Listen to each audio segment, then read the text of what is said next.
We have many countries that are coming to negotiate deals with us, and they're going to be fair deals. And in certain cases, they're going to be paying substantial tariffs.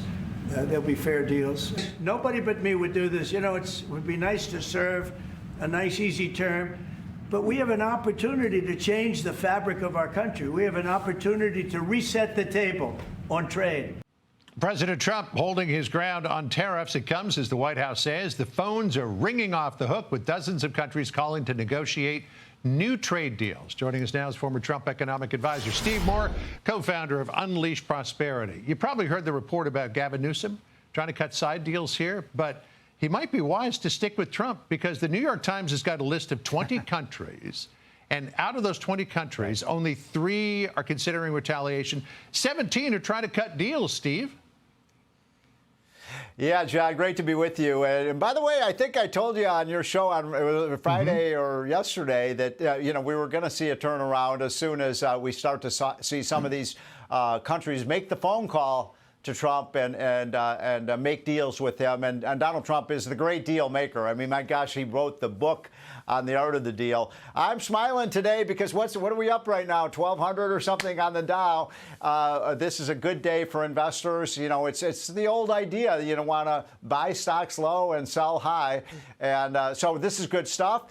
We don't know exactly, John, what countries have made that call. You said there was something in the New York Times about this, but I haven't seen that list. But I know one country that is not cooperating, and that is China.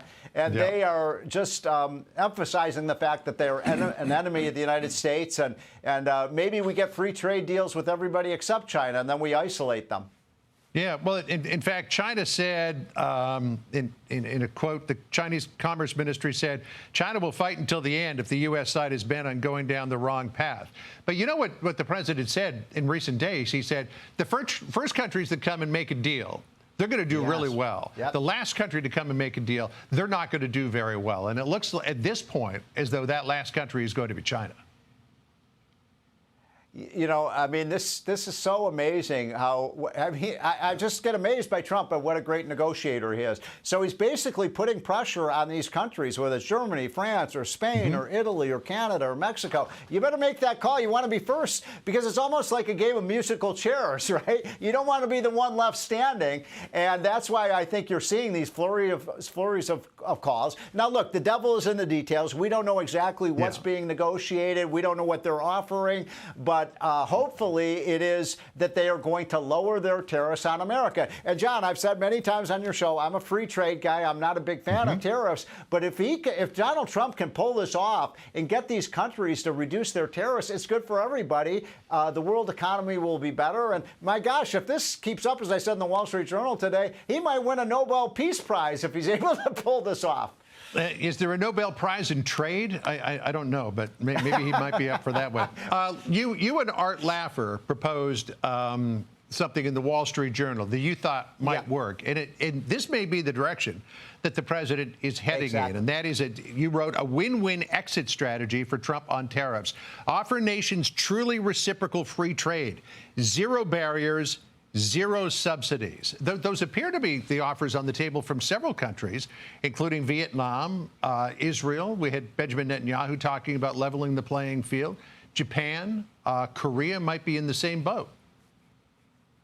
Yeah, and by the way, this is not out of context with what Donald Trump has said in the past. In a famous meeting in 2018 in Ottawa, the G7 meeting of the major leaders of major countries in the world, Trump, they were kind of bitching at Trump for talking about terrorists. And he said, look, if you guys will go to zero, we'll go to zero. And all of a sudden they ran for the exits because there's a lot of hypocrisy going on among these other European countries who say, how dare you pick a fight on trade when they have much higher tariffs than we do. I think it would be a great solution for Trump, and I think he would take it. Any country that wants to go to zero, we go to zero. That's the ultimate in free and fair trade, and I think Trump may just be able to pull that off. Because, the president's bottom line is that all of these nations have been taking advantage of America's benevolence for too long and ended up, for lack of a better word, screwing us on so many different things.